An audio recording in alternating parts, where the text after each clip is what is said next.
السلام علیکم ورحمۃ اللہ وبرکاتہ۔ بسم اللہ الرحمن الرحیم، الحمد للہ رب العالمین وبہ نستعین والصلاۃ والسلام علی رسولہ الامین نبینا محمد وعلی آلہ واصحابہ اجمعین، اما بعد۔ معزز حاضرین، پارہ نمبر 10 کا مختصر خلاصہ اور اس کی مختصر تفسیر آپ کی خدمت میں پیش کرنا ہے۔ پارہ نمبر 10 کے آغاز میں اللہ رب العالمین نے مال غنیمت کی تقسیم کس طریقے سے ہوگی اس کا تذکرہ کیا ہے، اور پھر اللہ رب العالمین نے کامیابی کے اور میدان جنگ میں نصرت کے تائید کے کچھ اہم اصول اور قوانین بیان کیے۔ اللہ نے فرمایا یا ایھا الذین آمنوا اذا لقیتم فئۃ فاثبتوا، اے ایمان والو جب تم کسی جماعت سے ملاقات کرو فاثبتوا تو ثابت قدم رہو۔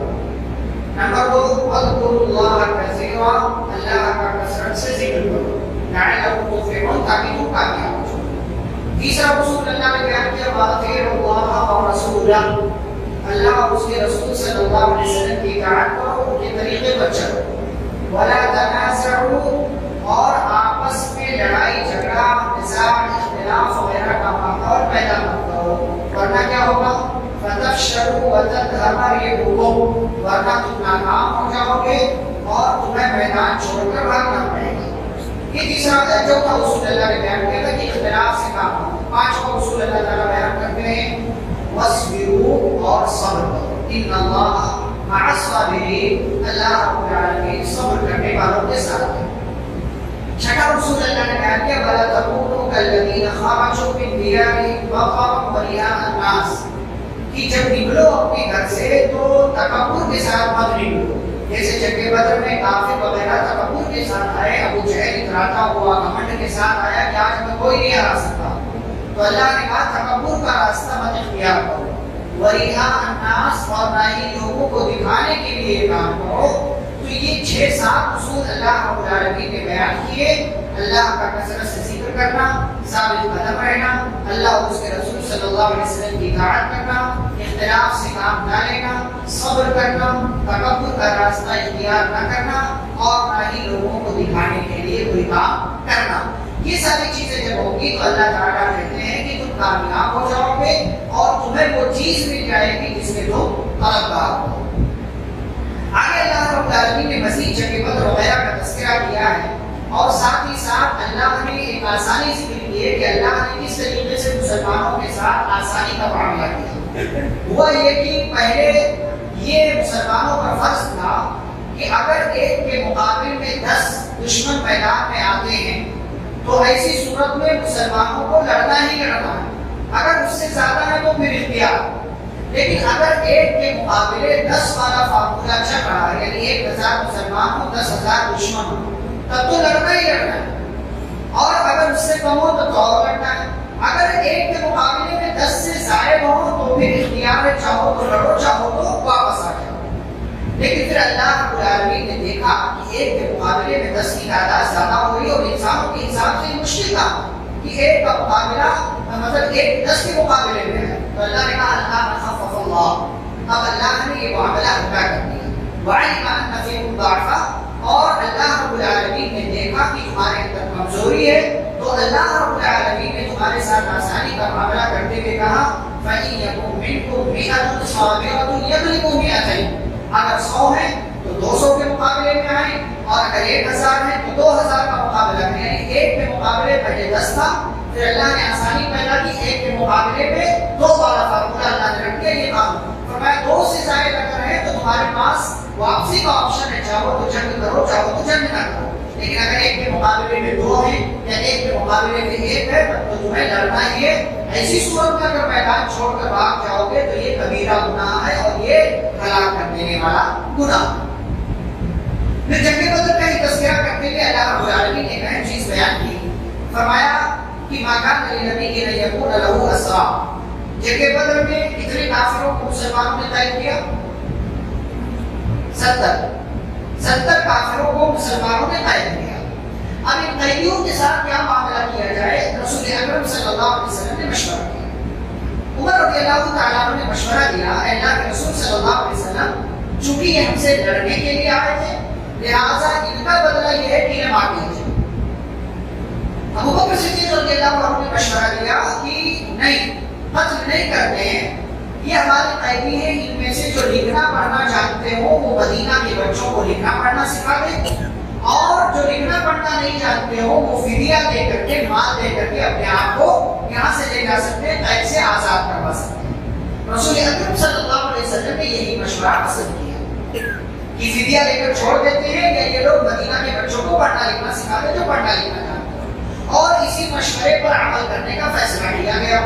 اللہ رب العالمین کو نبی صلی اللہ علیہ وسلم کا یہ فیصلہ پسند نہیں ہے۔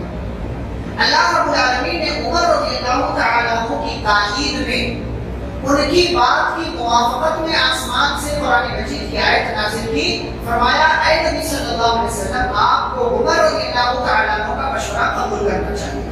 اور عمر رضی اللہ تعالیٰ عنہ وہ شخصیت ہے جو علماء نے لکھا ہے کہ کئی ایک مواقع پر اللہ رب العالمین نے ان کی موافقت میں، ان کے سپورٹ میں، ان کی خواہش پر قرآن مجید کی آیتیں اور بہت سارے احکام نازل کیے۔ جیسے پردے کا حکم ہے، اللہ رب العالمین نے عمر رضی اللہ تعالیٰ عنہ کے مشورے کے بعد، یا یوں کہہ لیجیے ان کی خواہش کے بعد، اللہ رب العالمین نے پردے کا حکم نازل کیا۔ وہ دیکھ رہے تھے کہ صحابیات سے، امہات المومنین سے کوئی بھی آتا ہے، سامنے بیٹھ کر بات ہوتی ہے، گفتگو ہوتی ہے، یہ اچھی بات نہیں۔ تو انہوں نے کہا اللہ کے نبی صلی اللہ علیہ وسلم، آپ اپنی بیویوں کو پردے کا حکم دے دیں تو یہ بہت اچھی بات ہوگی۔ تو اللہ نے آیت کریمہ نازل کی جو نمبر 22 میں اللہ نے ذکر کیا، وَإِذَا سَأَلْتُمُوهُنَّ مَتَاعًا فَاسْأَلُوهُنَّ مِنْ وَرَاءِ حِجَابٍ، کہ جب تم ان سے کسی چیز کا سوال کرو یا کوئی ویسے سوال کرو تو پردے کے پیچھے سے کرو۔ پردے کا حکم اللہ نے نازل کر دیا۔ تو جنگ بدر کے قیدیوں سے متعلق اللہ رب العالمین نے عمر رضی اللہ تعالیٰ عنہ کے مشورے کی تائید کی، ان کی موافقت میں آیت کریمہ نازل کی۔ لیکن چونکہ رسول اکرم صلی اللہ علیہ وسلم فیصلہ کر چکے تھے کہ ہمیں جو ہے ابو بکر رضی اللہ عنہ کے مشورے پر عمل کرنا ہے، یہ فیصلہ سنا دیا گیا تھا، اسی لیے اسی مشورے کو نافذ کیا گیا اور اسی کو اپلائی کیا گیا۔ تو جو لوگ پڑھنا لکھنا چاہتے تھے ان کی ذمہ داری دے دی گئی کہ بھائی تو مدینہ کے بچوں کو پڑھنا لکھنا سکھا دو، اور جو پڑھنا لکھنا نہیں چاہتے تھے ان سے کہا گیا کہ تم فدیہ دے کر کے، مال دے کر کے اپنے آپ کو آزاد کروا سکتے ہو۔ انہی قیدیوں میں ایک قیدی تھے پیارے رسول صلی اللہ علیہ وسلم کے بڑے داماد ابو العاص بن ربیع، کافروں کی طرف سے جنگ بدر میں آئے تھے اور قید کر لیے گئے، مسلمان نہیں ہوئے تھے ابھی تک۔ اور زینب رضی اللہ تعالیٰ عنہ پیارے نبی صلی اللہ علیہ وسلم کی بڑی بیٹی ان کے عقد میں تھی، اور ابھی تک وہ ہجرت کر کے مدینہ نہیں آ سکی تھی۔ کیوں؟ اس لیے کہ شوہر نے آنے نہیں دیا تھا، اور ابھی تک یہ حکم بھی نازل نہیں ہوا تھا کہ ایک کافر مرد کی زوجیت میں ایک مسلمان عورت نہیں رہ سکتی، یہ حکم بھی نازل نہیں ہوا تھا، اسی لیے اب تک الگ بھی نہیں ہوئے تھے۔ اور زینب رضی اللہ تعالیٰ عنہ ابو العاص بن ربیع کے پاس تھی، اپنے شوہر کے پاس تھی۔ پیارے نبی صلی اللہ علیہ وسلم نے جب یہ فیصلہ سنایا کہ مال دے کر کے آزاد کروا سکتے ہیں، تو زینب رضی اللہ عنہ محبت دے گئے۔ زینب رضی اللہ تعالیٰ عنہ نے اپنے شوہر کو آزاد کروانے کے لیے وہ ہار نبی صلی اللہ علیہ وسلم کی خدمت میں بھیجا، جو ہار نکاح کے موقع سے ان کی ماں خدیجہ رضی اللہ تعالیٰ عنہ نے انہیں تحفے میں دیا۔ ماں کی محبت اپنی جگہ، شوہر کی محبت اپنی جگہ۔ شوہر کو آزاد کروانا ہے، مال دینا پڑے گا۔ مال کہاں سے لاؤ؟ ماں کا دیا ہوا مال میرے پاس ہے، یہ مال دے دیں۔ میرے نبی صلی اللہ علیہ وسلم کے پاس یہ ہار پہنچا۔ ہار کس کا ہے؟ خدیجہ۔ خدیجہ کون ہے؟ نبی کائنات صلی اللہ علیہ وسلم کی بیوی۔ اور کون سی بیوی؟ کہ ان کے رہتے ہوئے نبی صلی اللہ علیہ وسلم نے کسی اور خاتون سے شادی نہیں کی، کسی اور خاتون سے نکاح نہیں کیا۔ نبی صلی اللہ علیہ وسلم کی چہیتی پیاری بیوی، ہار دیکھا، دیکھتے ہی پہچان، یہ خدیجہ کا۔ خدیجہ سے جڑی ہوئی ساری یادیں نبی صلی اللہ علیہ وسلم کے ذہن پر فوراً آ گئی، میری خدیجہ۔ کیونکہ انتقال کے بعد نبی ان کا تذکرہ کرتے تھے، ان کی سہیلیوں کا پوچھا کرتے تھے، سالن گھر میں بنتا تھا، سہیلیوں کے یہاں بھجوا دیا کرتے تھے۔ خدیجہ سے تعلق رکھتی ہے یہ ساری، جو خدیجہ سے متعلق ہے وہ مجھ سے بھی متعلق ہے۔ ہاتھ دیکھا پہچان گئے، آپ دیدہ ہو گئے، آنکھوں سے گویا کہ آنسو نکل پڑے۔ علیہ وسلم یہ منظر تصور کرے کہ داماد کا بھی معاملہ ہے، بیٹی کا بھی معاملہ ہے، بیوی کا بھی معاملہ ہے، تین محبتیں ایک ساتھ جمع ہو، اور اصول بھی ہے کہ بنا مان لیے کسی قیدی کو آزاد نہیں کر سکتے. قیدی کو آزاد کر دیا تو دیگر لوگوں کے ساتھ ناانصافی ہوگی کہ اپنے والے کو تو چھوڑ دیا، باقی لوگوں سے مان لیا. نبی صلی اللہ علیہ وسلم نے یہ منظر دیکھا اور پھر اما خدیجہ رضی اللہ تعالیٰ عنہ کی یاد آئی آپ کو.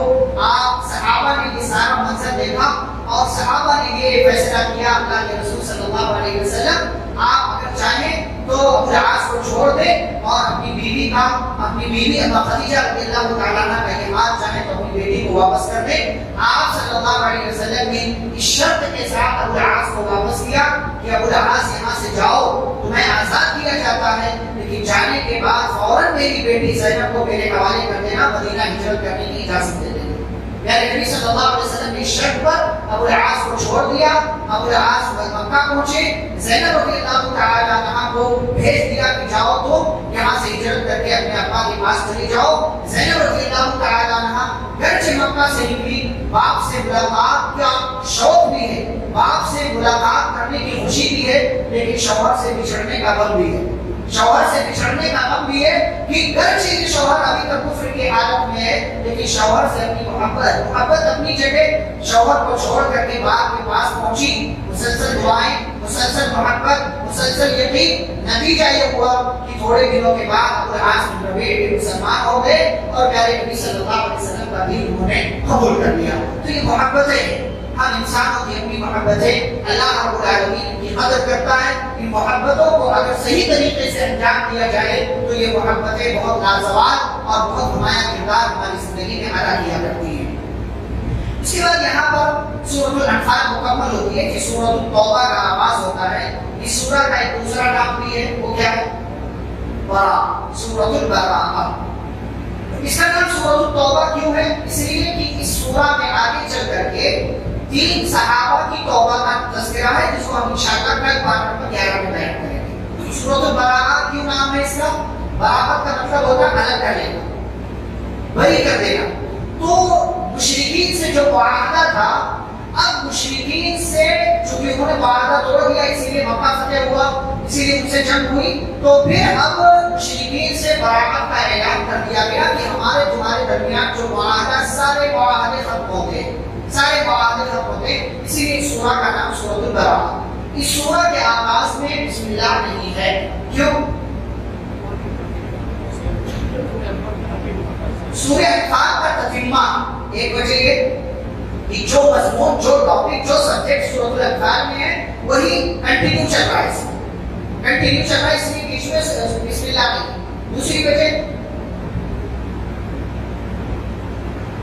وجہ اس لیے کہ سورہ کے نازل ہونے کے وقت اللہ تعالیٰ غصے میں تھا. بسم اللہ میں تذکرہ کس کا؟ اللہ کی رحمت کا. اسی لیے سورہ کے آغاز میں بسم اللہ نہیں رکھا ہے. تیسری وجہ، عربوں کے یہاں ایک دستور تھا، جب کوئی ایگریمنٹ ختم کرتے تھے کہ ہمارے تمہارے درمیان ایگریمنٹ ختم، تو جو لیٹر، ایگریمنٹ لیٹر جو ہوتا تھا وہ جو ایکسچینج کرتے تھے یہاں وہاں، تو اس لیٹر میں اللہ کا نام نہیں لکھا جاتا. تو اللہ نے عربوں کا یہ دستور برقرار رکھا کہ مشرکین سے مسلمانوں کا معاہدہ ختم ہو رہا ہے تو یہ سورہ نازل ہو رہی ہے لیکن بسم اللہ نہیں لکھا جائے گا، جیسا کہ عربوں کے یہاں دستور تھا، لیٹر میں بسم اللہ نہیں لکھا جاتا. اسی طریقے سے اور بھی کئی وجوہات علماء کرام نے بیان کی ہے. اچھا، اس میں ایک یہ بھی علماء نے، مفسرین نے یا قرآن حضرات نے ایک وجہ یہ بھی بیان کی ہے کہ اللہ رب العالمین نے جو آسمان سے قرآن نازل کیا، جو سورتیں نازل کی، تو جو سورتیں نازل ہوئی ان کے شروع میں بسم اللہ تھا تو ویسے ہی بسم اللہ رکھ دیا گیا. سورۃ التوبہ جب نازل ہوئی تو بسم اللہ نہیں تھا، اس لیے اس کو ایسے ہی رکھ دیا گیا. تو نزول کے اعتبار سے ہی شروع سے بسم اللہ نہیں ہے، اس لیے اس پر بسم اللہ نہیں رکھا گیا. تو مختلف وجوہات علماء کرام نے بیان کیا. اس سورہ کے آغاز میں اللہ رب العالمین نے مشرکین سے براءت کا اعلان کیا ہے. اور آپ جانتے ہیں نبی صلی اللہ علیہ وسلم نے کون سی ہجری میں حج کیا؟ سر کس سال انتقال ہوا نبی صلی اللہ علیہ وسلم کا؟ انتقال کس سال ہوا؟ اتنا بھی نہیں یاد رکھیں گے آپ. 11 ہجری انتقال 11 ہجری میں ہوا ربیع الاول کے مہینے. حج کب کیا؟ 10 ہجری. انتقال سے 3 مہینہ پہلے زندگی کا پہلا اور آخری حج. اچھا اس حج سے پہلے 9 ہجری میں صحابہ نے ایک حج کیا. اس حج کا امیر بنا کر کے اس جماعت کا امیر بنا کر کے کس کو بھیجا تھا نبی صلی اللہ علیہ وسلم نے؟ ابو بکر صدیق رضی اللہ تعالی عنہ. وہ گئے اور اس کے بعد سورۃ التوبہ کی یہ آیتیں نازل ہوئی. تو علی رضی اللہ تعالی عنہ کو نبی صلی اللہ علیہ وسلم نے میسج اور پیغام دے کر کے بھیجا کہ جاؤ مکہ میں یہ اعلان کر دو کہ اے مکہ والو ہمارا اور تمہارا معاہدہ ختم ہوتا ہے. آج کے بعد کوئی مشرک خانہ کعبہ کے قریب نہیں آئے گا, حرم کے علاقے میں نہیں آئے گا. کوئی مشرک خانہ کعبہ کا ننگا طواف نہیں کر سکتا. پہلے جیسا کہ لوگ کیا کرتے تھے, ننگے طواف کیا کرتے تھے بغیر کسی کپڑے کے. تو ان ساری چیزوں کا اعلان کر دیا گیا اور مشرکین سے براءت کا اعلان ہو گیا. اللہ نے اسی لیے اس سورہ کا نام سورۃ البراءہ بھی رکھا. آگے اللہ نے اسی مناسبت سے مسجد حرام کا تذکرہ کیا اور مسجد حرام کا تذکرہ کرتے ہوئے اللہ تعالیٰ نے تمام مسجدوں کا ذکر کیا. فرمایا ما کان للمشرکین ان یعمروا مساجد اللہ. مشرکین کے لیے اس بات کی اجازت ہی نہیں ہے کہ وہ اللہ کے گھر کی مسجدوں کی تعمیر کریں. اس سے ایک مسئلہ کیا نکلا کہ مسجدیں جو ہوتی ہیں اس کا ذمہ دار کوئی مشرک نہیں بن سکتا. کسی مشرک کو آپ مسجد کا ذمہ دار نہیں بنا سکتے. کسی غیر اللہ کی عبادت مزار درگاہ سے جڑے ہوئے کسی بھی بندے کو آپ مسجد کا ذمہ دار نہیں بنا سکتے.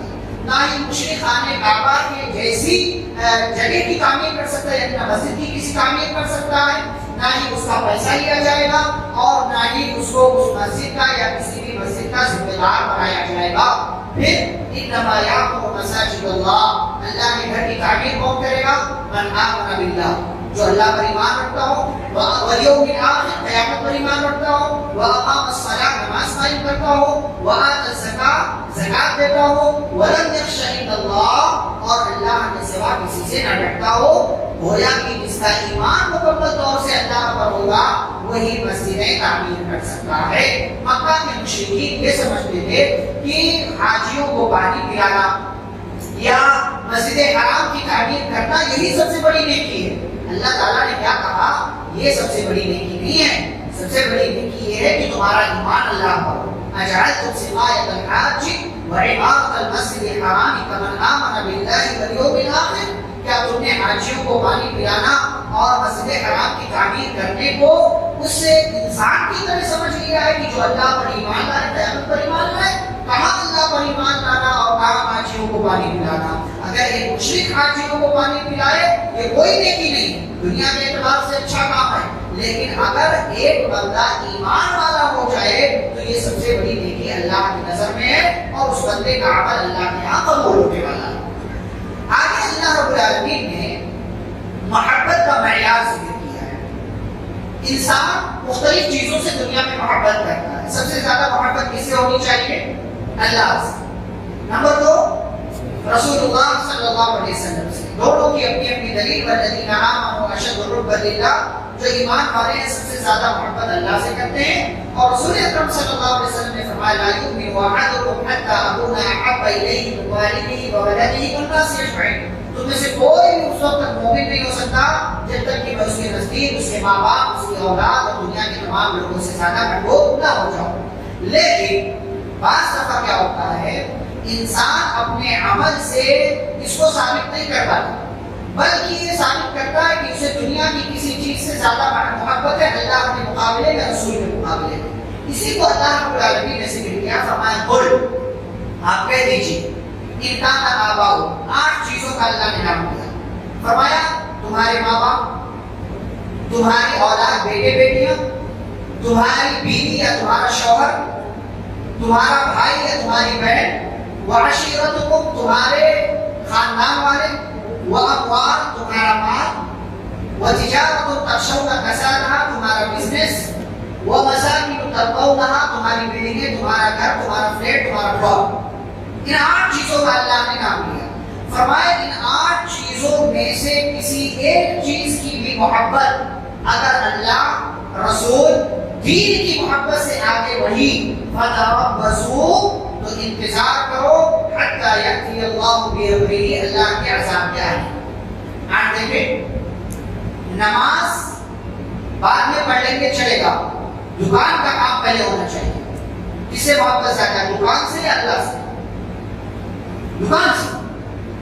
جمعہ کی نماز میں مولانا صاحب عالم صاحب آدھا گھنٹہ تقریر کریں گے، بولیں گے، بعد میں چلیں گے.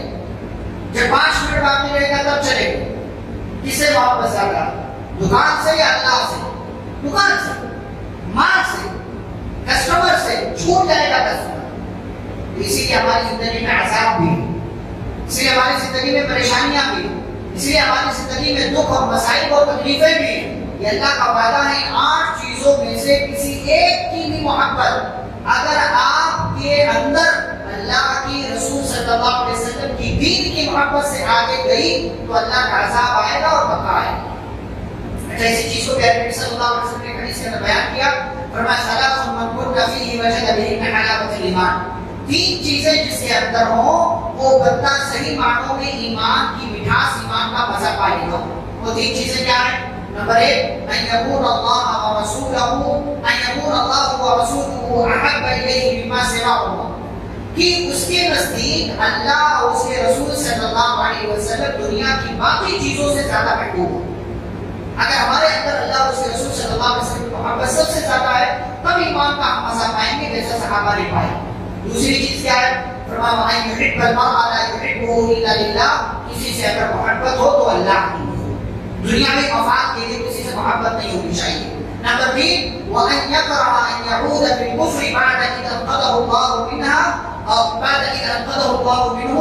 فرمایا اور اس کو یہ چیز ایسی ہی ناپسند ہو کہ وہ کفر کی طرف لوٹے، جیسے اس کو یہ ناپسند ہے کہ اس کو جہنم میں ڈال دیا جائے. تو یہ 3 چیزیں جس کے اندر ہوگی وہ صحیح معنوں میں ایمان کا مزہ اور مٹھاس پائے گا. لیکن آج دیکھیں ہمارے اندر اللہ اور اس کے رسول صلی اللہ علیہ وسلم کی محبت زیادہ ہے یا دنیا کی چیزوں کی محبت زیادہ؟ فیصلہ ہم خود کر سکتے ہیں. آگے اللہ نے جنگ حنین کا تذکرہ کیا ہے اور اس کا تذکرہ کر کے ایک میسج، پیغام دیا ہے مجھے اور آپ کو. جنگ حنین وہ جنگ ہے جو فتح مکہ کے بعد ہوئی. اس جنگ میں مسلمانوں کی تعداد کتنی تھی؟ 12,000. اور یہ پہلا موقع ہے جب مسلمانوں کی اتنی بڑی تعداد کسی جنگ میں تھی. جب جنگ کے لیے نکلے تو بعض مسلمانوں کے دل میں عجب پیدا ہو گیا اور یہ احساس، یہ خیال آیا، بلکہ بعض لوگوں نے کہہ بھی دیا کہ آج ہمیں کوئی نہیں ہرا سکتا. یعنی گویا کہ گھمنڈ والا معاملہ ان کے اندر آ گیا. انسان سے بہرحال آ سکتا ہے. تو جب جنگ میں پہنچے تو حنین والے تیر اندازی میں بڑے ماہر تھے.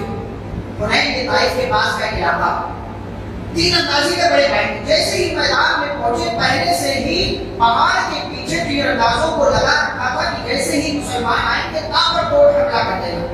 اب تیر اندازوں نے فوراً حملہ کیا. نتیجہ یہ ہوا کہ مسلمانوں نے میدان چھوڑ دیا اور بھاگنے لگے. نبی صلی اللہ علیہ وسلم کے پاس گنے چنے چند صحابہ کے علاوہ کوئی باقی نہیں رہ گیا.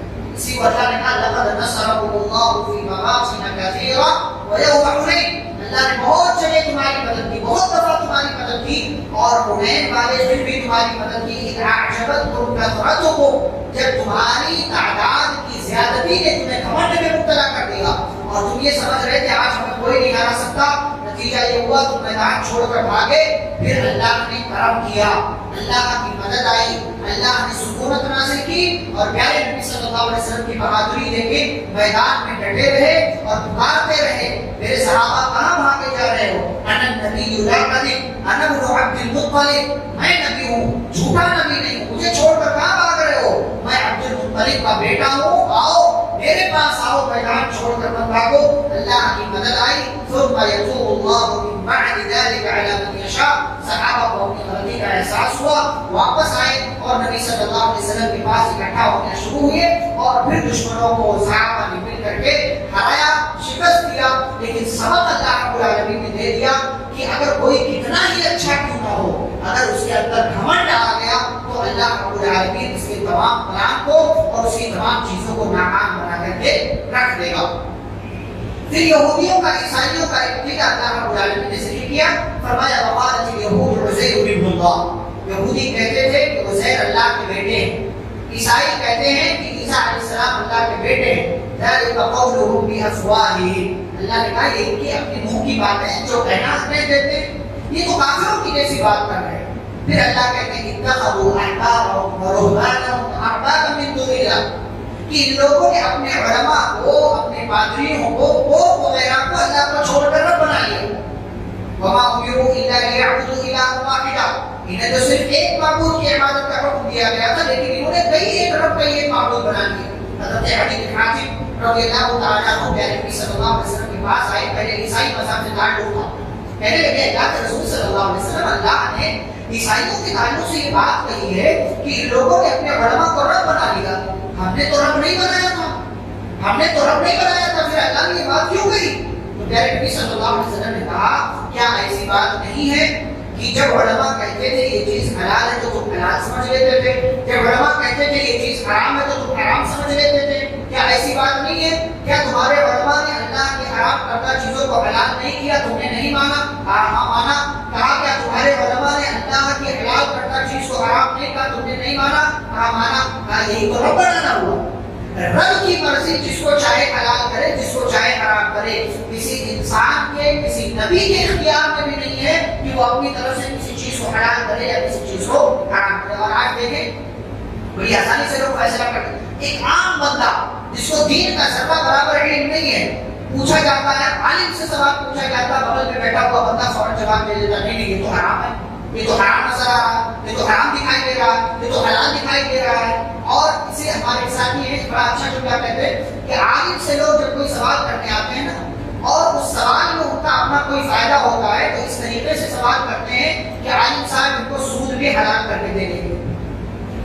عالم صاحب جب سوال کرتے تو اس نظریے سے سوال کرتے کہ مولانا کہیں سے سود والا مسئلہ حلال کر دے تو ہمارے لیے بڑا اچھا ہو جاتا ہے۔ ایسے ہی پرانے زمانے میں عیسائیوں کی، یہودیوں کے علماء کرتے تھے کہ مرضی کا فتویٰ دیا کرتے تھے، مرضی کا فتویٰ، اور منہ مانگی رقم بھی لیتے تھے، پیسہ رقم لیتے تھے، سونا لیتے تھے، چاندی لیتے تھے، اور سامنے والے کی مرضی کے مطابق اس کو فتویٰ دیتے تھے، جاؤ یہ کر سکتے ہو، یہ کر سکتے ہو، یہ کر سکتے ہو، اپنے ہاتھوں سے اللہ کی کتاب کو چینج کر دیا۔ اسی کو آگے اللہ نے ذکر کیا ہے، یا ایھا الذین آمنوا ان کثیرا من الاحبار والرہبان لیأکلون اموال الناس بالباطل ویصدون عن سبیل اللہ۔ سماج کو دو لوگ اگر چاہیں تو بڑی آسانی سے سدھار سکتے ہیں، لیکن دونوں کا کردار جو ہے جتنا ہے وہ دونوں اپنا کردار، اپنی ذمہ داری اور اتنا ہی مکمل طور سے ادا کریں۔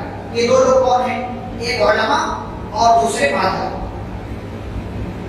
اگر عالم غلطی کرے گا اس کا بھی اثر سماج پر ہوگا، اگر مالدار اپنی ذمہ داری بھول جائے اس کا بھی اثر سماج پر ہوگا۔ عالم اپنی زندگی میں مست رہے، لوگوں کی مرضی کے مطابق فتوے دے تو اللہ کی کتاب پر صحیح طریقے سے عمل نہیں ہوگا، اور جو مالدار حضرات ہیں وہ اپنا مال اللہ کے راستے میں نہ لگائیں، دین کی خدمت کے لیے وہ اپنا مال نہ لگائیں، اپنی زندگی میں مست رہیں، اپنا صرف دیکھیں، تب بھی اللہ کے دین کا صحیح طریقے سے کام نہیں ہوگا۔ یہاں اللہ نے دونوں کا تذکرہ کیا، پہلے علماء کا تذکرہ کیا، فرمایا بہت سارے علماء ایسے ہیں اور ایسے تھے کہ جو لوگوں کا مال ناجائز طریقے سے کھا جاتے تھے اور لوگوں کو اللہ کے راستے سے روکتے تھے۔ کیسے؟ بھائی کوئی آیا، یہ اس مسئلے میں اللہ کیا کہتا ہے، تو سامنے والے سے ساری کیفیت جان رہا ہے، سمجھ رہا ہے، ٹھیک ہے تمہارے حساب سے فتویٰ لو، سامنے والے کے حساب سے آج دیکھیے چلتا ہے۔ آج بھی ایسے علماء موجود ہیں، تعویذ حلال، دھاگا حلال، فلانے حلال، یہاں جانا حلال، سجدہ کرنا حلال، یہ کرنا حلال، وہ کرنا حلال، بہت ساری چیزیں آج بھی ہیں۔ پیسے مل رہے ہیں، تعویذ میں کچھ نہیں، آپ کے عقیدے سے کھلواڑ کر رہا ہے، لائن کھینچ رہا، قارون، فرعون، حامان، نمرود اور شداد کا نام لکھ کر کے دے رہا، کچھ عربی کے جملے لکھ دے رہا، آپ سمجھ میں بڑا فائدہ ہو رہا ہے، اس کی جیب بھر گئی، آپ کا عقیدہ بگڑ گیا۔ پرانے زمانے میں بھی یہ کاروبار ہوتا ہے، آج بھی ہوتا ہے، آج بھی ایسے لوگ موجود ہیں، آج بھی ایسے لوگ موجود ہیں جو اس دھندے کو انجام دے رہے ہیں، جو اس دھندے کو کہیں روپیہ کے نام پر ٹھگ رہے ہیں، کہیں تعویذ کے نام پر ٹھگ رہے ہیں، کہیں کسی اور کے نام پر ٹھگ رہے ہیں، سارا کاروبار چل رہا ہے آج کے لوگ۔ اور دوسرے مالداروں کا اللہ نے تذکرہ کیا، اور فرمایا والذین یکنزون الذهب والفضة، جو لوگ سونا چاندی جمع کر کے رکھتے ہیں، آج کے دور میں پیسہ بھی آپ ملا لیں، اس میں سونا چاندی مال دولت جمع کر کے رکھتے ہیں، اللہ کے راستے میں خرچ نہیں کرتے، تو اللہ نے کہا فبشرہم، ایسے لوگوں کو آپ خوشخبری سنائیں، کس کی؟ بعذاب علیم، دردناک عذاب کی، یوم یحمى علیہ فی نار جہنم، جس دن جہنم میں ان کے مال کو دبایا جائے گا، گرمایا جائے گا، فتقوى بها جباههم، ان کی پیشانی کو، ان کے پہلو کو اور ان کی پیٹھ کو دبا جائے گا۔ انہی تین چیزوں کا تذکرہ اللہ نے کیوں کیا؟ پیشانی کا، پہلو کا اور پیٹھ کا تذکرہ اللہ نے کیوں کیا؟ قرآن دیکھیں کتنی ایسی کتاب، کیوں؟ اس لیے کہ جب مانگنے والا آتا ہے نا، سوال کرنے والا سوال کرتا ہے کسی مالدار کے پاس جا کر کے، تو مالدار کو نہیں دینا ہوتا، سب سے پہلے کیا کرتا ہے؟ پیشانی سے کوڑتا ہے، کہاں سے آ کہاں سے آ گیا؟ مانگنے والے کہاں سے آتے رہتے ہیں، پیشانی پر بل آتے ہیں، اس لیے اللہ نے سب سے پہلے پیشانی کا تذکرہ کیا۔ وہ جنوب ہو، اور جب غصے میں آتا ہے نا اس مانگنے والے کو دیکھ کر، تو دائیں بائیں ہوتا ہے، لیفٹ رائٹ ہوتا ہے، دوں کہ نہیں دوں، بھگاؤں کہ کیا کروں، لیفٹ رائٹ ہوتا ہے، اپنے پہلو بدلتا ہے، اس لیے اللہ نے پہلو کا تذکرہ کیا۔ اور نمبر 3 وہ ظہور ہو، نہیں دینا ہوتا ہے تو اس فقیر کو، اس سائل کو پیٹھ دکھا کر کے دروازہ بند کر لیتا ہے جب، اسی لیے اللہ کی 3 چیزوں کا تذکرہ، پیشانی کو دابا جائے گا، پہلو کو دابا جائے گا، پیٹھ کو دابا جائے گا، اور ساتھ ہی ساتھ کہا جائے گا ھذا ما کنزتم لانفسکم فذوقوا ما کنتم تکنزون، یہ ہے وہ مال یا یہ ہے اس مال کا انجام جو تم دنیا میں جمع کرتے تھے، جاؤ جمع کیے ہوئے مال کا عذاب چکھتے رہو، یہاں پر اس کا انجام بھگتتے رہو۔ یہ اللہ نے دونوں طرح کے لوگوں کا تذکرہ کیا ہے، علماء کا اور مالدار کا بھی۔ علماء کو چاہیے کہ اپنی ذمہ داری ادا کریں، مالدار کو چاہیے کہ وہ اپنی ذمہ داری ادا کریں، اور جو عوام ہے جن کو جو ہے نہ دین کا بہت زیادہ علم ہے نہ ہی ان کے پاس مال ہے، انہیں چاہیے کہ علماء کا بھی سپورٹ کرے، مالدار کا بھی سپورٹ کرے۔ اگر یہ تینوں عناصر سماج میں، یہ تینوں پلر اپنا اپنا کام کرے، اپنی ذمہ داری سمجھے، تب سماج خوبصورت ہو سکتا ہے۔ عالم اپنی جگہ بیٹھا رہے، مالدار اپنی دنیا میں مست رہے، اور عوام جو ہے ان کی شکایتیں کرتے پھرے، تو پھر اس طریقے سے کام نہیں بننے والا۔ آگے اللہ رب العالمین نے مہینوں کا تذکرہ کیا ہے، فرمایا جب سے آسمان و زمین قائم ہے تب سے مہینوں کی تعداد کتنی ہے؟ 12۔ اور یہ مہینے کون سے؟ جنوری فروری والے نہیں، بلکہ محرم اور صفر والے۔ اچھا، پہلے سال نہیں تھا، پہلے صرف کیا ہے؟ مہینے چلتے تھے۔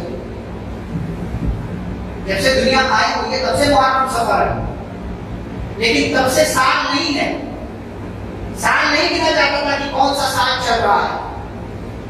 سال کب سے چلنے لگا؟ نبی صلی اللہ علیہ وسلم کی ہجرت سے اس کا آغاز ہوا، اسی لیے ہجری کہتے ہیں، 1444 ہجری۔ تو محرم صفر سے لے کر کے ذی الحجہ تک کے 12 مہینے، ان 12 مہینوں میں 4 مہینے کون سے ہیں؟ حرمت والے۔ حرمت والے کا مطلب کیا ہے؟ ان کا زیادہ خیال رکھنا ہے، اس میں اور زیادہ گناہوں سے بچنا ہے۔ کون کون سے مہینے؟ محرم، رجب، ذی القعدہ، ذی الحجہ، یہ 4 مہینے حرمت والے۔ کیوں؟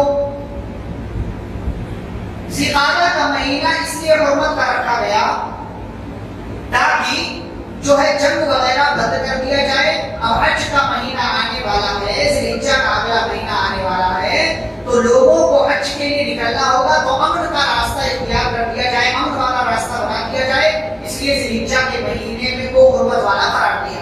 اور عرب اس کا خیال کرتے تھے، جنگ وغیرہ بند کر دیتے تھے جیسے ہی حرمت والا مہینہ آتا تھا۔ ذی الحجہ کے مہینے کو حرمت والا بھی قرار دیا تاکہ اس میں حج کے ارکان کو صحیح طریقے سے ادا کیا جا سکے۔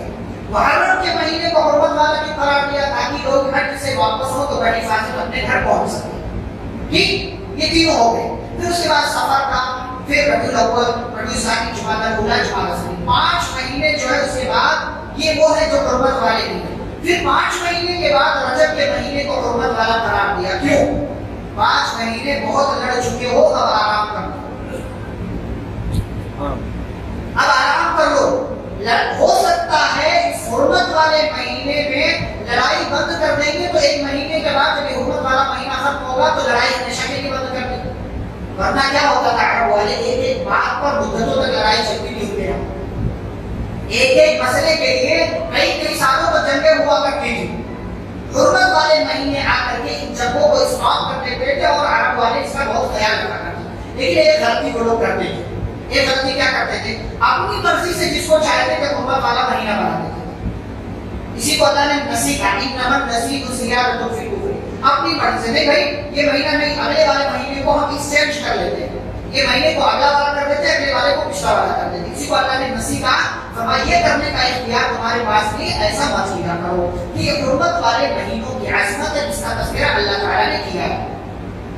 اچھا ہجری سال کا آغاز کیوں ہوا؟ جب عمر رضی اللہ عنہ کا زمانہ آیا تو اب اسلامی حکومت پھیل چکی تھی، بڑی ہو چکی تھی، 22 لاکھ مربع میل پر حکومت تھی، اسکوائر میل پر. تو لیٹر لکھے جاتے تھے امیر المومنین کی طرف سے، خلیفہ کی طرف سے. تو اس میں ڈیٹ لکھی جاتی تھی 15 محرم، 10 ربیع الاول، 5 رمضان. تو لوگوں نے کہا امیر المومنین مسئلہ مطلب مشورے کے لیے بات رکھی گئی، ہم لیٹر روانہ کرتے ہیں، تاریخ تو لکھی ہوتی ہے، مہینہ لکھا ہوتا ہے، لیکن کب کا رمضان، کب کا محرم، کس سال کی بات ہو رہی ہے کیسے پتا چلے گا؟ یعنی جیسے اگر آپ یہاں ہیں 2022 چل رہا ہے، اگر اس کا سسٹم نہ ہو تو بہت سے کب کا جنوری، کب کا فروری، کب کا جو ہے اپریل اور کب کا مارچ، کیسے اندازہ ہوگا آپ کو؟ سال سے اندازہ ہو جاتا ہے. تو ایسی ہی بات رکھی گئی. تو امیر المومنین حضرت عمر بن خطاب رضی اللہ عنہ نے کہا چلو سال کا آغاز کرتے ایک سسٹم بنا لیتے ہیں. تو سسٹم بنانے کے لیے کہا گیا کس کو کون سی چیز کو اختیار کیا جائے، کب سے سال کا آغاز کیا جائے. تو کسی نے کہا چونکہ نبی صلی اللہ علیہ وسلم کی پیدائش مسلمانوں کے لیے بہت بڑی بات ہے، خوشی کی بات ہے، اس لیے نبی جب سے پیدا ہوئے تب سے سال شروع کرتے ہیں. تو کہا گیا کہ یہ مناسب نہیں. کیوں؟ کہا نبی کی پیدائش کے سلسلے میں اختلاف سے کب پیدا ہوئے ایگزیکٹ نہیں معلوم، تو اسی لیے اس سال کو نہیں رکھ سکتے. تو کہا نبی صلی اللہ علیہ وسلم کی وفات بھی مسلمانوں کے لیے بہت بڑی بات ہے، تو وفات سے شروع کرتے. کہا کہ وفات کا نہیں، وفات سے شروع کرنا کوئی اچھی بات نہیں ہوئی. تو کہا پھر کہا نبی صلی اللہ علیہ وسلم کی ہجرت جو ہے یہ دین اسلام کے لیے بہت بڑا ٹرننگ پوائنٹ ہے، بہت بڑا ٹرننگ پوائنٹ ہے کہ نبی صلی اللہ علیہ وسلم مکہ سے ہجرت کر کے مدینہ گئے. تو ہجرت سے اس کا آغاز کرتے ہیں، وہیں سے اس مشورے پر عمل کیا گیا اور نبی صلی اللہ علیہ وسلم کی ہجرت کو معیار بنا کر کے ہجری سال کا آغاز ہوا، جسے ہم قمری سال کہیں. مہینے پہلے بھی تھے محرم سے لے کر کے ذوالحجہ تک، لیکن سال نہیں تھا. نبی صلی اللہ علیہ وسلم کی ہجرت کو مکمل ہوئے کتنے سال ہو گیا؟ 1444 سال ہو چکے ہیں. وہیں سے ہجری سال کا آغاز ہوا اور پھر لیٹر میں لکھا جانے لگا جنگ بدر رمضان سن 2 ہجری میں، جنگ احد شوال سن 3 ہجری میں، جنگ خندق جمادی الاولیٰ سن 5 ہجری میں، یا اسی طریقے سے فتح مکہ رمضان سن 8 ہجری میں، جنگ یرموک سن 12 ہجری میں. مہینے اور ڈیٹ کے ساتھ ساتھ پھر سال بھی لکھا جانے لگا نبی صلی اللہ علیہ وسلم کی ہجرت کو سال میں رکھ کر کے. پھر آگے اللہ رب العالمین نے غار ثور کا تذکرہ کیا ہے. ہجرت کے راستے میں جب نکلے نبی صلی اللہ علیہ وسلم ابوبکر صدیق رضی اللہ تعالیٰ عنہ کو لے کر کے تو کہاں گئے؟ غار ثور. اور غار ثور یہ مدینہ کے راستے میں نہیں آتا، یہ مدینہ کے راستے میں نہیں آتا، یمن کے راستے پر آتا. اور مکہ سے مدینہ شمال کی طرف ہے، شمال مطلب نارتھ کی سائڈ میں. آپ صلی اللہ علیہ وسلم جب ہجرت کے لیے گھر سے اپنے نکلے تو ابوبکر صدیق رضی اللہ عنہ کو لے کر کے ساؤتھ کی طرف گئے. ہجرت کر کے آپ کو مدینہ جانا تھا جو کہ نارتھ میں ہے مکہ سے، لیکن بجائے اس کی کہ آپ نارتھ کے راستے پر نکلے آپ ساؤتھ کے راستے پر نکلے. کیوں ایسا کیا؟ یہ پلان تھا، کیونکہ مکہ والوں کو معلوم ہو چکا تھا کہ نبی کا ایک بہت بڑا سینٹر مدینہ میں بن رہا. اب یہ مکہ چھوڑ کر اگر جا رہے ہیں تو جائیں گے مدینہ کے راستے پر، لہٰذا سب سے پہلے مکہ والے پکڑنے کے لیے مدینہ کے راستے پر جائیں گے، اس لیے ہم مدینہ کے راستے پر جاتے ہی نہیں بلکہ یہ اپوزٹ والا راستہ اختیار کرتے ہیں. اور یہ بھی ایک دوسرا پلان کیا کہ چلتے ہیں غار ثور میں کچھ دن رہیں گے. 3 رات نبی صلی اللہ علیہ وسلم غار ثور میں رہے اور جانتے وہاں رہ کر کے آپ نے پورے حالات کو مکمل طور سے جانچا پرکھا، مکمل طور سے اندازہ لگا لیا. کیسے؟ ابوبکر صدیق رضی اللہ عنہ کے ایک بیٹے تھے عبد الرحمن بن ابو بکر، یہ مکہ والوں کی ساری خبریں رات میں لا کر کے نبی صلی اللہ علیہ وسلم کو بیان کرتے تھے کہ مکہ میں کیا چل رہا ہے. انہوں نے یہ آ کر کے بتایا تھا کہ کہ آپ کے سر کا اعلان ہو گیا زندہ یا مردہ پکڑ کر لاؤ، ہر ایک کے بدلے 100 سرخور انعام لے کے جائیں۔ مکہ والوں کا سارا پلان دن میں سنتے تھے، رات کو آ کر کے نبی کو بتا دیتے تھے اور فجر سے پہلے مکہ میں پہنچ جاتے تھے، ایسا لگتا تھا کہ یہ مکہ ہی پہ تھے، کہیں گئے ہی نہیں تھے۔ یہ ایک پلان۔ دوسرا پلان یہ کہ عبداللہ بن اریقط نام کے چرواہے کی خدمات لی گئی تھی، اور یہ چرواہا جہاں دودھ بھی پلاتا تھا وہی جب عبد الرحمن بن ابو بکر صبح واپس جاتے تھے مکہ میں تو اپنی بکریوں کو ان کے قدموں کے نشان پر لے کر کے چلتے تھے تاکہ ان کے قدموں کے نشانات مٹ جائیں، کسی کو معلوم بھی نہ ہو کہ اس راستے سے کوئی آیا گیا۔ تیسری چیز، پیارے نبی صلی اللہ علیہ وسلم نے ایک جو ہے معذرت چرواہے کا نام عامر بن فہیرہ تھا، عبداللہ بن اریقط یہ گائیڈ تھا، اس کی بھی خدمات لے لی گئی تھی، گرچہ یہ کافر تھا، مسلمان نہیں ہوا تھا، لیکن اس پر ابو بکر صدیق رضی اللہ عنہ کو اعتماد تھا، کام کا آدمی تھا۔ تو غیر مسلموں میں ہمارے کام کا آدمی ہو سکتا ہے، تلاش کرو۔ غیروں میں ہمارے کام کا آدمی ہو سکتا ہے، اسے تلاش کرنا یہ ہماری ذمہ داری ہے۔ نبی کے ساتھی ابو بکر صدیق رضی اللہ عنہ نے اس کام کے آدمی کو تلاش کیا اور اس کی خدمات لے، راستے کا بڑا ماہر آدمی تھا، بڑا ماہر راستے کا آدمی تھا۔ یہ سارا پلان ہو گیا۔ اسی درمیان ایک واقعہ ہوا۔ واقعہ یہ ہوا کہ لوگ تلاش کرتے کرتے بھائی ہر طرف تلاش کرنا ہے، انعام کس کو؟ 100 سرخ انعام۔ ایک سرخ آپ کے زمانے میں کوئی بھی اچھی گاڑی کا نام لے لے آپ کو قیمت ہوتی ہے، 100 سرخ انعام میں دیے گئے، تو دونوں کو پکڑ لیا تو 200 سرخ، اور سرخ اونٹ نا یہ ڈھونڈنے سے نہیں ملتا، بڑی مشکل سے ملتا۔ اونٹ تو بہت سا کلر ہوتا ہے، مٹیالے رنگ کا ہوتا ہے، مٹی والے کلر کا ہوتا ہے، لیکن سرخ اونٹ اس کی اپنی جو ہے اہمیت ہوتی ہے، اس کی اپنی جو ہے خوبیاں ہوتی ہیں۔ تو لوگ تلاش کرنے لگے، کوئی پیدل جا رہا، کوئی سواری پر جا رہا، کوئی کسی راستے پر جا رہا، کچھ لوگ غار ثور کے دہانے تک بھی پہنچ گئے۔ ابو بکر صدیق رضی اللہ عنہ گھبرا گئے، اے اللہ کے رسول صلی اللہ علیہ وسلم اگر یہ اپنی نظر ذرا سی نیچی کرے تو ہم کو دیکھ لیں، اپنے قدم کی طرف ذرا سی بھی ان کی نگاہ نہیں تو یہ ہمیں دیکھ لیں گے۔ ساتھی ہو تو ایسا ہو، ایک ساتھی پرواہ کر رہا کہ ہمیں پکڑ نہ لے، دوسرا ساتھی تسلی دے رہا ما ظنک یا ابا بکر باثنین اللہ ثالثہما، ابو بکر تمہارا ان دو لوگوں کے بارے میں کیا خیال ہے جن کا تیسرا تھا؟ اللہ آپ کے ساتھ ہے، ٹینشن کی ضرورت نہیں ہے۔ اذ اخرجه الذين كفروا ثاني اثنين اذ هما في الغار اذ يقول لصاحبه لا تحزن ان الله معنا، گھبراؤ نہیں ابو بکر، اللہ ہمارے ساتھ ہے، اللہ ساتھ ہو تو کوئی کچھ نہیں بگاڑ سکتا۔ نتیجہ یہ ہوا دشمن پہنچے لیکن اللہ نے نگاہ اچک لی، دشمن دیکھ نہیں سکے اور دشمن چلے گئے۔ اللہ نے اپنے نبی کی اور نبی کے ساتھی کی حفاظت کی، اور 3 دن کے بعد یہ دونوں غار سے نکلے اور چرواہے اور اس گائیڈ کے ساتھ مدینہ کے راستے پر نکل گئے، لیکن گھوم کر نکلے۔ پہلے سمندر کا پورا ایریا چکر کاٹا، پھر ایک گمنام راستے سے گائیڈ لے کر کے گیا، پھر مدینہ کے راستے پر وہ نکال کر لے کر چلا گیا۔ آگے بڑے ابن معبد سے ملاقات ہوئی اور پھر راستے میں سراقہ بن مالک سے ملاقات ہوئی۔ وہ ہجرت کی اپنی داستان ہے، ہجرت کے اپنے واقعات ہیں۔ تو یہاں پر اللہ رب العالمین نے اس کا تذکرہ کیا۔ پھر آگے اللہ تعالیٰ نے ایک بات بیان کی، فرمایا قل لن یصیبنا الا ما كتب الله لنا هو مولانا۔ فرمایا اللہ رب العالمین نے کہ آپ کہہ دیجیے زندگی میں جو بھی مصیبتیں آتی ہیں نا وہ اللہ نے لکھ دیا، وہ اللہ نے لکھا ہوا۔ اسی چیز کو پیارے نبی صلی اللہ علیہ وسلم نے حدیث کے اندر بیان کیا، فرمایا وَرْضَ بِمَا قَسَمَ اللَّهُ لَكَ تَكُنْ أَغْنَى النَّاسِ، اللہ نے جو تمہارے مقدر میں لکھ دیا اس پر راضی رہو، اس کو قبول کر لو۔ کیا فائدہ ہوگا؟ تَكُنْ أَغْنَى النَّاسِ، دنیا کے سب سے مالدار انسان بن جاؤ گے۔ بھائی میری قسمت میں تھا، ہوا، میں کیوں غم مناؤں، میں کیوں شوق مناؤں؟ اس اللہ کو جو فیصلہ کرنا تھا کیا اس نے، وہ حکیم ہے، وہ بہتر فیصلے کرتا ہے، میں اس کے فیصلے پر راضی ہوں۔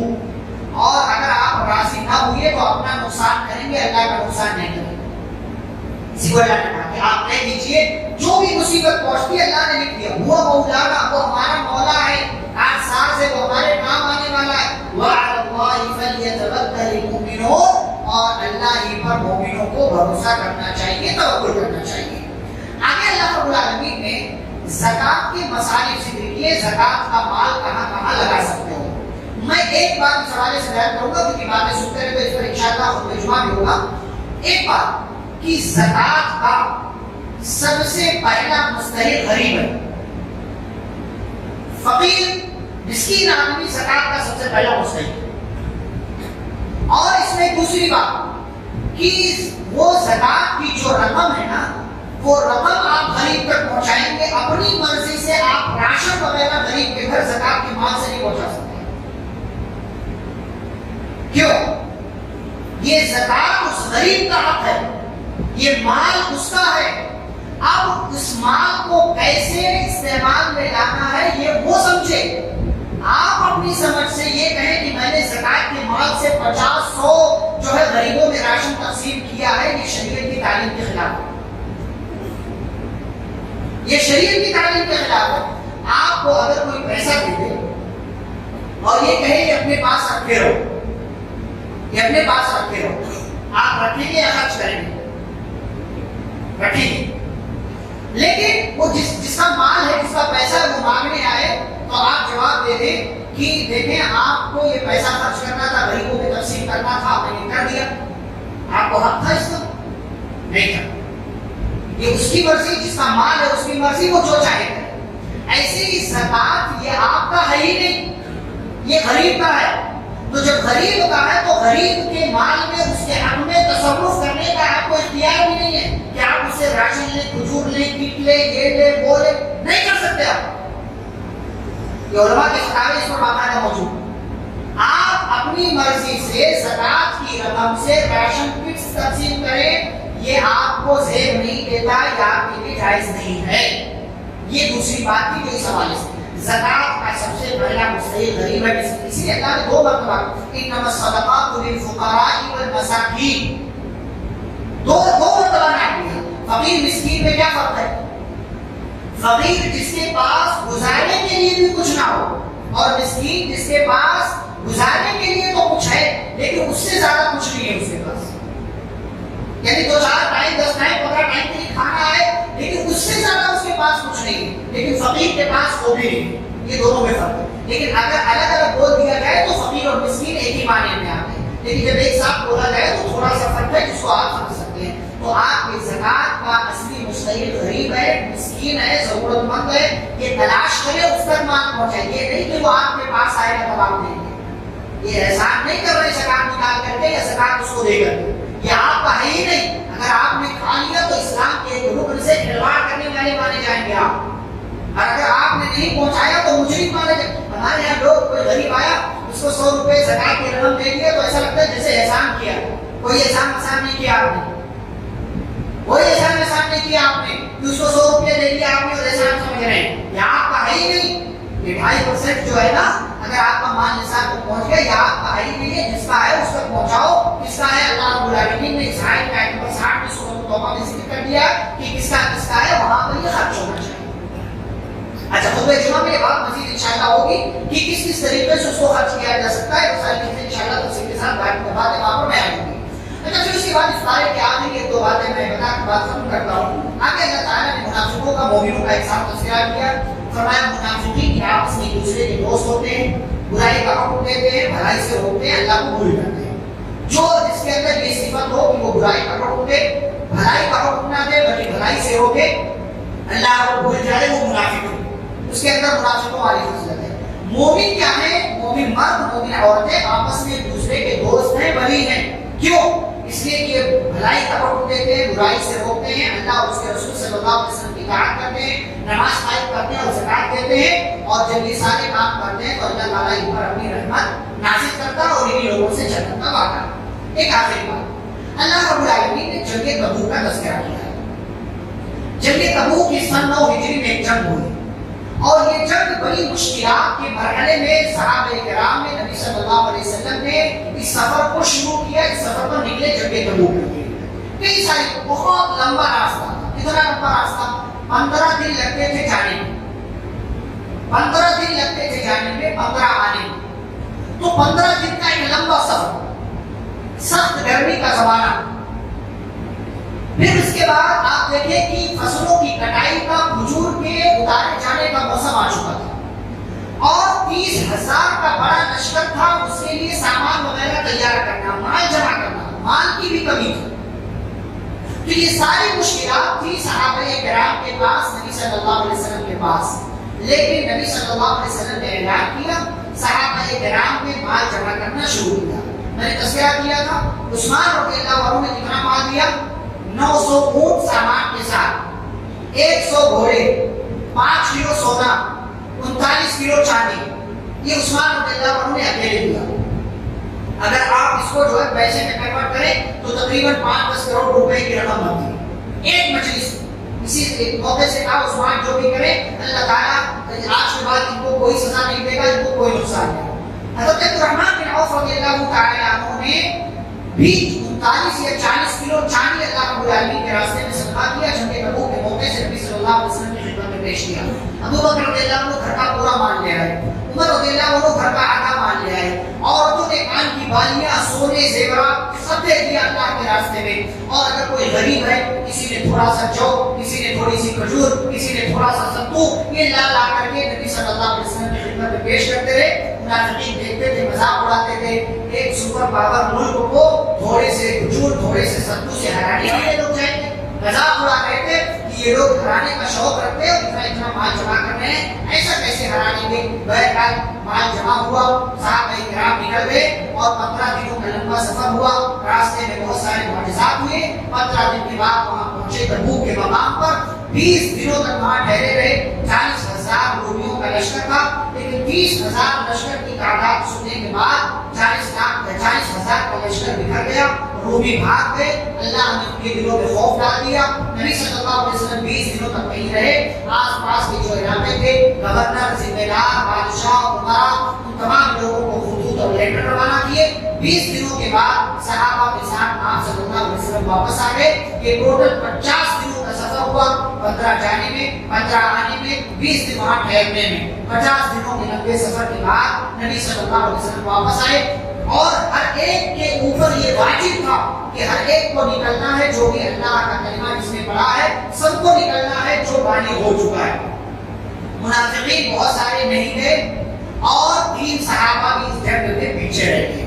منافقوں کے ساتھ کیا سلوک کیا گیا؟ یہ 3 صحابہ کون تھے؟ ان کے ساتھ کیا معاملہ ہوا؟ انہوں نے نبی صلی اللہ علیہ وسلم کو آ کر کے کیا جواب دیا؟ نبی نے ان کے ساتھ کیا فیصلہ کیا؟ یہ ساری باتیں اللہ رب العالمین نے 12 نمبر 11 میں ذکر کی ہے. انشاءاللہ کل اس کو ہم تفصیل سے سمجھیں گے. یہاں پر 12 نمبر 10 کا اختتام ہوتا ہے، پھر 12 نمبر 11 کا آغاز ہوتا ہے. کئی ایک اہم باتیں انشاءاللہ اس میں ہیں جن کو انشاءاللہ کل تفصیل کے ساتھ بیان کیا جائے گا. اللہ رب العالمین سے دعا ہے اللہ ہم سبھی کو قرآن و حدیث کی باتوں کو پڑھنے، سمجھنے اور پر عمل کرنے کی توفیق عطا فرمائے. آمین. صلی اللہ علیہ نبی کریم. سبحانک اللہم و بحمدک، اشہد ان لا الہ الا انت، استغفرک و اتوب الیک. السلام علیکم ورحمۃ اللہ وبرکاتہ.